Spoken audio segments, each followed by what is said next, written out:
from the Center for Theoretical Physics and Natural Philosophy, Mahidol University, Thailand. Our institute is also known as NAS. So in this video, I would like to show you how we can derive the Friedmann equation from Newtonian point of view without using the full strength of shear. So let us start. To start with, we have to start from the cosmological principle, which states that on sufficiently large scale the universe is homogeneous and isotropic. So on sufficiently large scale, so the scale should be at least more than 100 megaparsec. Megaparsec is a unit of measurement of astronomical distance or cosmological distances. Now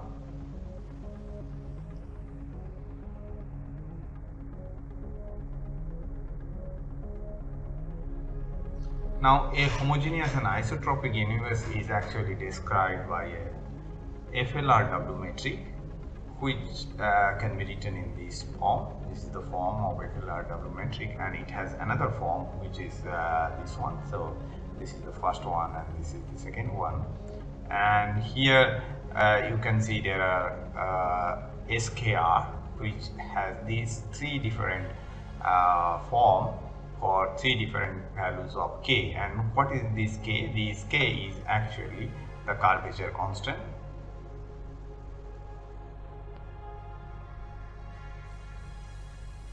And the T here is the cosmic time.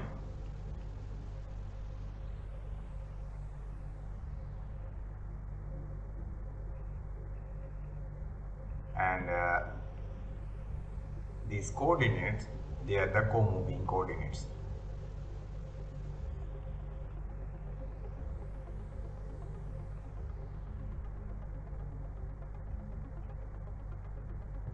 And the d omega square can be written like in this form.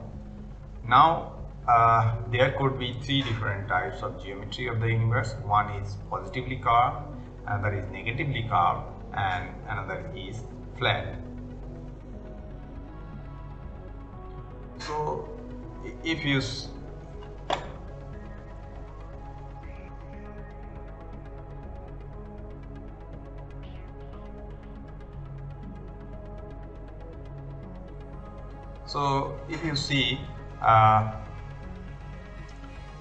this is the positively curved universe where K is +1.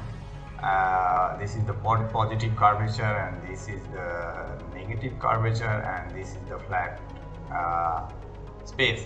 And for the positive one, if you add the three different angles if you draw a triangle here, and if you add the three angles of the triangle, it should be greater than 2 pi. And for the negative one, if you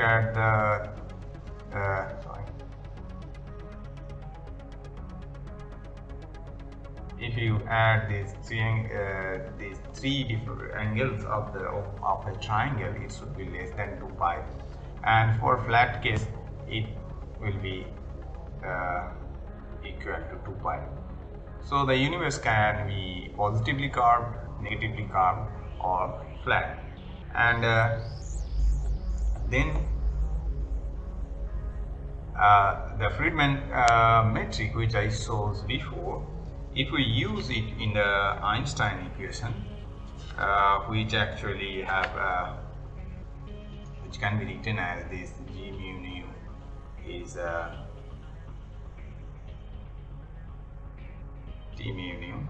So here, if you use the Friedmann equation, Friedmann metric, which I showed here as a solution to this equation, so you will actually arrive at these two different differential equation with the scale factor and one continuity equation. So, but you have to use all the full strength of the tensor algebra and the knowledge of general theory of relativity. Here, this G mu nu is actually, G mu nu looks like this, R mu nu minus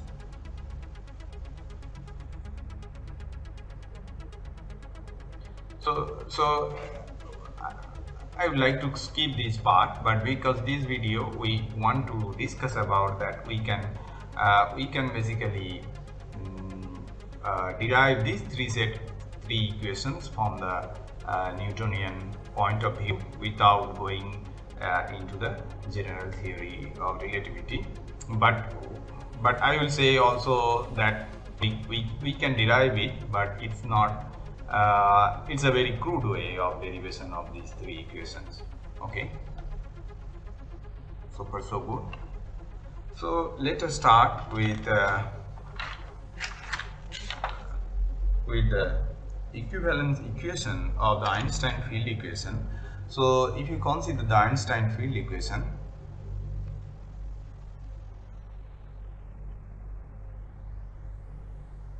in the Newtonian point of view, the Poisson's equations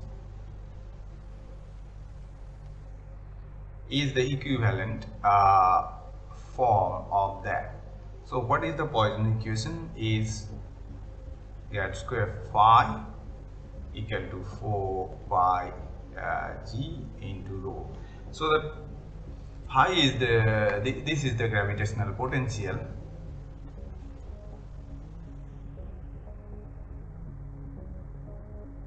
So this is the gravitational potential, and this is the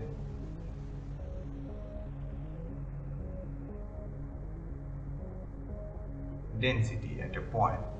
So if you know the density, then you can find out the gravitational potential at that point. But the Einstein equation, which I showed you before, it actually relates the curvature of the space-time at a point and the energy momentum of the energy momentum at that point. So, but coincidentally, these two point of view of the gravitation is they are completely different. For the Newtonian case, you need to know the forces which can actually to find the dynamics of a particle. But for the general relativity, it is the geodesics of the curved space-time, which is which actually gives you the way a particle moves.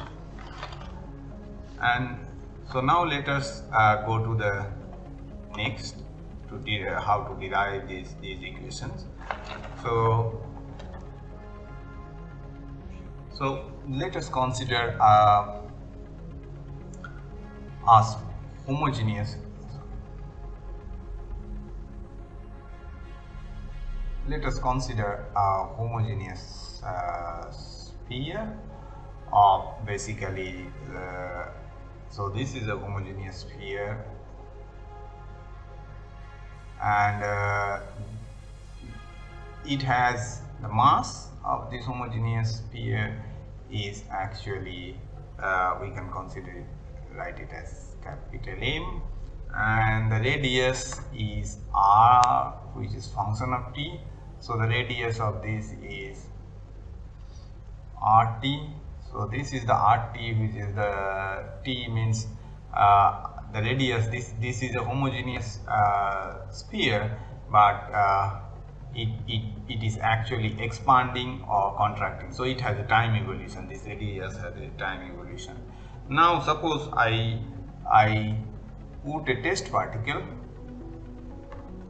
somewhere here at a distance rt. Then the force on this test particle is going to be F equal to minus g m small m. So this is the mass of the test particle. into r t square. So now if you want to find out the basically the acceleration of this test particle, so it will be like m d2 rt, that should be equal to the force acting on it. So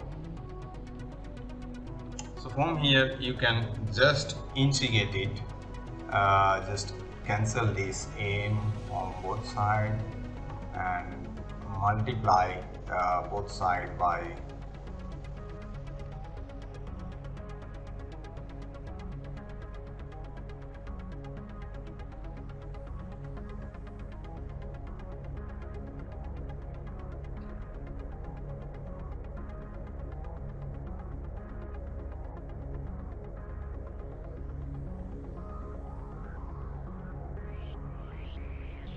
so if you multiply both sides by d dt, and you can basically integrate this one, and if by integrating you can get this form, you can write this in this form d, sorry, this should be a small r, so I am using a small r to denote the radius, so this is small r t by dt, so this is going to be d small rt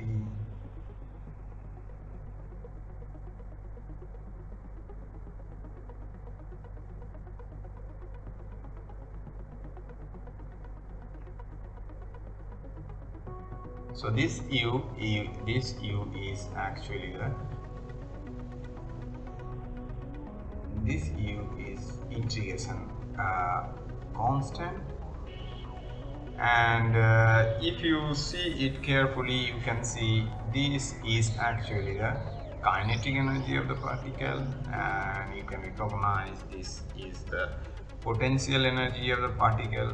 So you can write that ek, this is actually the this equation saying you that the sum of the kinetic energy and the potential energy is constant. Now another thing is constant in our case, that is the mass of the sphere. So the mass of the sphere is basically constant, which we can write is like 4/3 pi r cube t into rho t. So the rho is the density of the sphere, which is also changing with time. Now you can define you can write rt, the radius, as the some function at into rs. So this one, so this is called a scale factor, and this is the co-moving radius.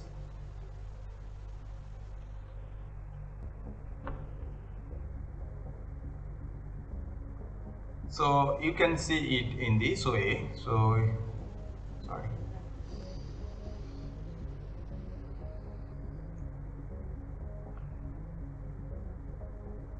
let us draw a coordinate grid in a, if I want to show you in the Cartesian coordinate. So you can see this in a Cartesian coordinate, what these two things is saying, telling you. So you can put two different particles, one might be here, another is here, and you can see, and this, if this grid is expanding, and if this is the position 1 and this is the position 3, then the P1 means the P3 means the position 3 minus position 1 into, if you know how this space is, this separation is increasing, so you can, if you multiply it with the 80, this one, so you will get the actual distance RT between these 2 points. But you can see the coordinate distance is not changing, this is fixed. The change is in the scale factor. This is the same thing we are doing with the radius of the sphere. So now if you take derivative of this one, and if you use this this m from here, you can write down the Friedmann equation. This is very easy.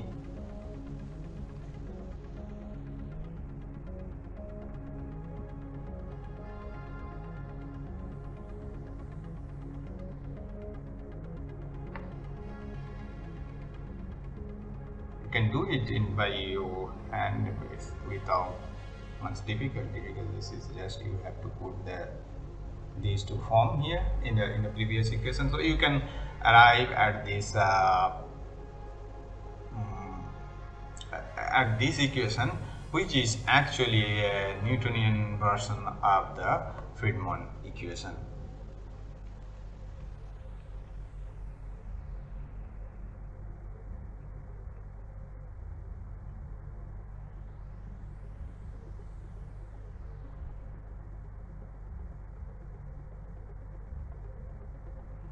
So now here, as you can see, you can get some cases when this a dot is 0, so you will get a contracting sphere. So that means the sphere is contracting under its self-gravity, and if this is greater than 0, so it is expanding. Now this expansion can have three different options. You can have the three different options for this one. So if you get your u to be the first one, u to be greater than 0, so this equation, this whole equation is a dot by a. So you see there is no stop for the sphere, so it is going to it is going to expand.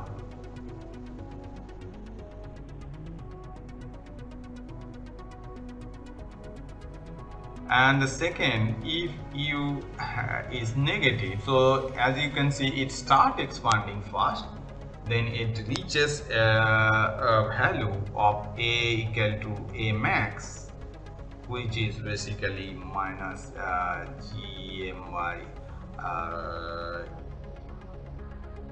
u r, or this should be the caps r, so this should not be,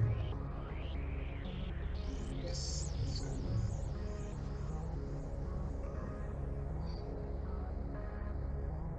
Caps r is good. So this is going to be u r,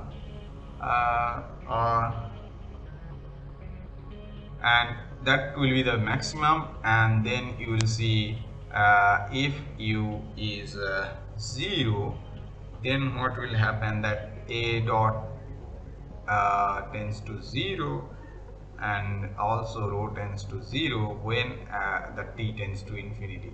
So it's like, you can think of this case like you throwing a ball from the surface of the earth, and if the velocity, initial velocity, is basically more than the escape velocity, so it will just escape the earth gravitational pull, and it will go forever. And this is the first case. And in case if you give the velocity is lower than the escape velocity, then it will go and it will attain a certain height, then it again falls back. And if you can give it just right escape velocity, the same as the escape velocity, so it goes, and it's like with t tends to infinity, it just slows down and it will go to 0. The velocity will go to 0 at t tends to infinity. Okay, so far so good. So now I mentioned the previous equation to be the Newtonian version of the Friedmann equation, but we must have some cautions. while we claim this is to be the Friedmann equation. So there are some serious difference between this equation which we obtained from Newtonian dynamics. The first one is that if a finite volume sphere cannot be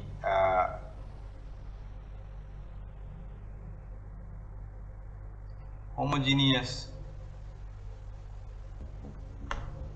or isotropic because this is finite. So that is one point. And the second is that there is a center to the sphere, so that means you have a preferred location.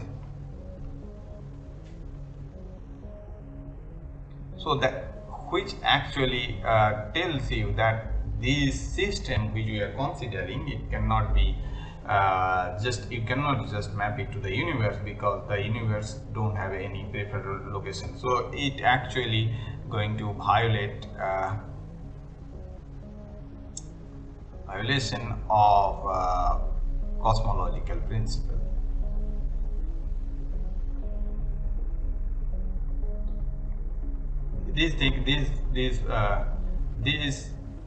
Though we can derive the same equation, almost same equation, but we should keep this point in mind when we use them. And another thing is that the space-time we consider for the derivation is actually Euclidean. We have not considered any curved space-time, but as I mentioned in the beginning, that the universe can have 3 different types of curvature. But very crudely we can arrive at the same equation, which we can arrive using the general theory of relativity. Now, what could be the right form for this? For the Friedmann equation, if we just correct it, and I write H as A dot by A. This is the Hubble parameter.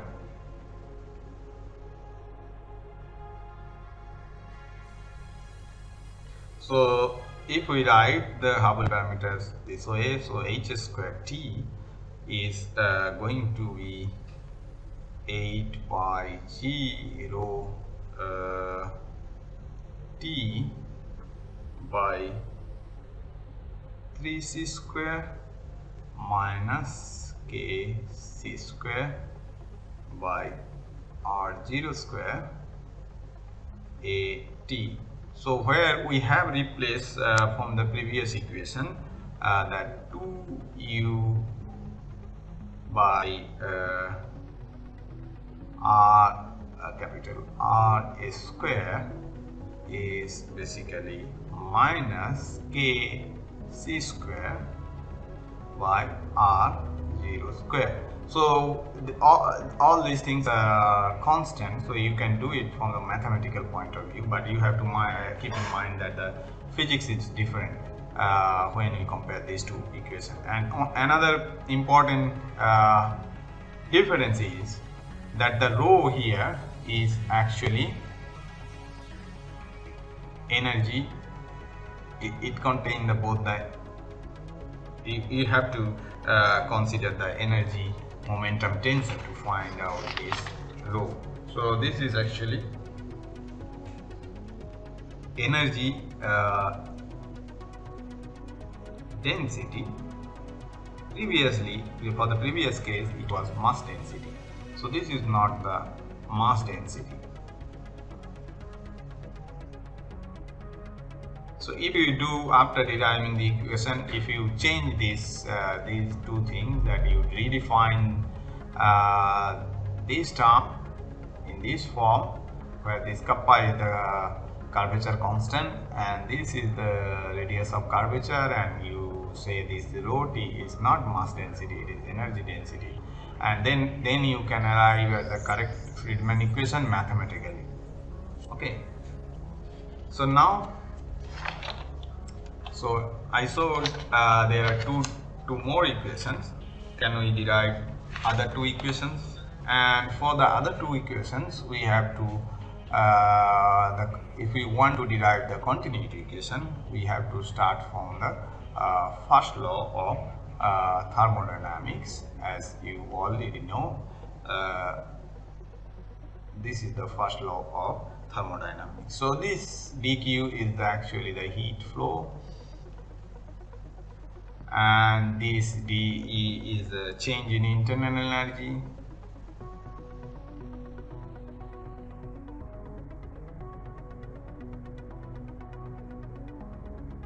and this dV actually the change in the volume, as you already know. So now what our universe is homogeneous. So because the universe is homogeneous, so there cannot be any bulk flow of heat. So this dq term should be 0, because the universe is homogeneous. And you can write then this equation as E dot, if you take time derivative, P V dot equal to 0. Now what is the volume? Because in this case the sphere is either contracting or expanding, so the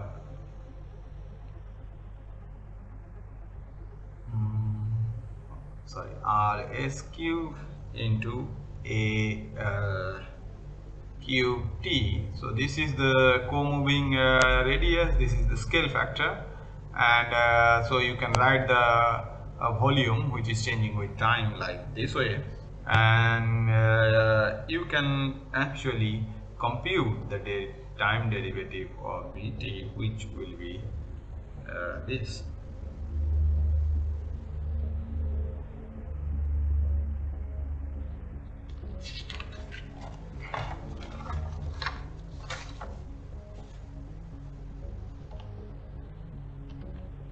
Now the internal energy can also be written as that Et is actually Vt into rho t, and you again take derivative of this Et, which is like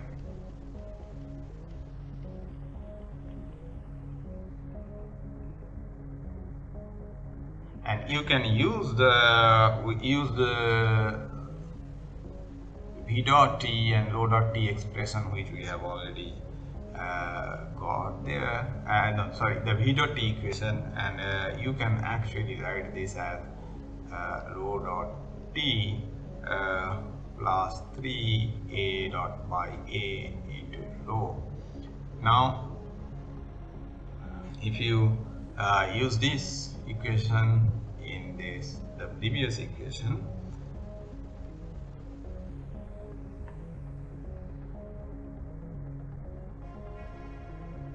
so you can arrive at this equation, which is actually the continuity equation we have already mentioned from the first law of thermodynamics. But if you use the full strength of general relativity, it should come from the conservation of energy momentum tensor. You can derive this equation. Now what you can do, you can use these two equations which we have derived to find the third equation, which from the first equation which is this, you can write it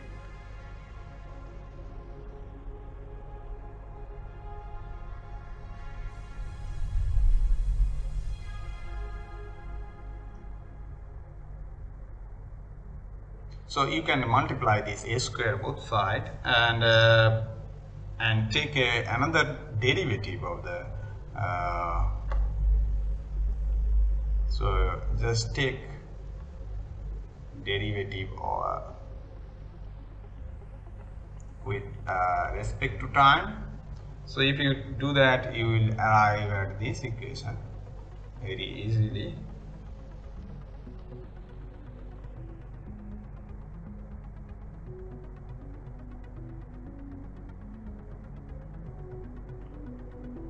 So here we have used continuity equation, that is the definition of the rho dot form, the form of the rho dot from there, and you can basically arrive this equation. So this equation together with the one here, which is this one,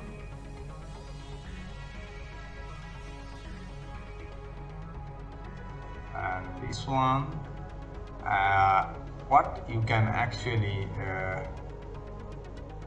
do, okay,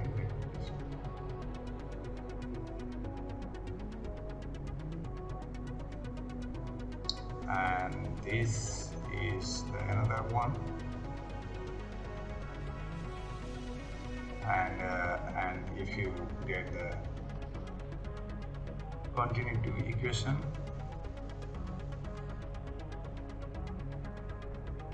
so this actually gives you the dynamics of our cosmos, of the dynamics of a homogeneous and isotropic universe is given by these three equations, and we have derived it without the knowledge of general theory of relativity, but with some modification to it, and yeah, that's all what I wanted to discuss. And this is called the Friedmann equation.